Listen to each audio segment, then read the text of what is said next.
Ha gider ayak. İki çift lafım var kurtlar kuşlar alemi. Taşları bağlamışlar. Köpekler serbest. Eşkıya düze inmiş. Yiğitler derdest. İmama bozulup bozmayız abdest. Gün gelir bu hesap görülür elbet. Taşlar bağlamışlar, köpekler serbest. Eşkıya düze inmiş, yiğitler derdest. İmama bozulup da bozmayız abdest. Gün gelir de bu hesap görülür elbet. İmama bozulup da bozmayız abdest. Gün gelir de bu hesap görülür elbet. Cephede yenilen düşman bir zaman siner. İlk fırsatta oyunu sinsice dener. Keser döner, sap döner, bu hesap döner.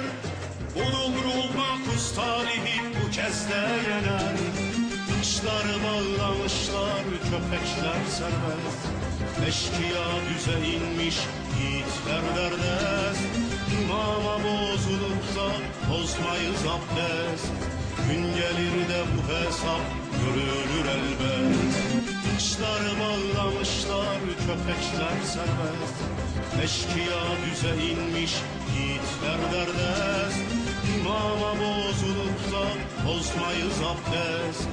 Gün gelir de bu hesap görülür elbet.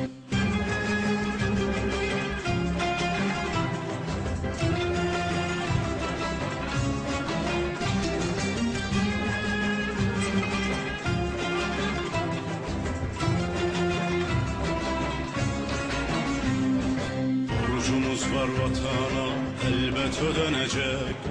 Az sabret ana oğlun inşallah dönecek. O kadar kolay değil vatanı bölmek. Ve o kadar zor değil uğruna ölmek. O kadar kolay değil vatanı bölmek. Ve o kadar zor değil uğruna ölmek. Cephede yenilen düşman bir zaman siner.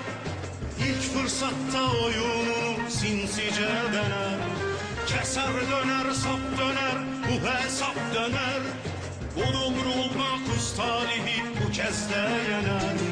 Taşları bağlamışlar, köpekler serbest. Eşkıya düze inmiş, yiğitler derdest. İmama bozulup da bozmayız abdest. Gün gelir de bu hesap görülür elbet.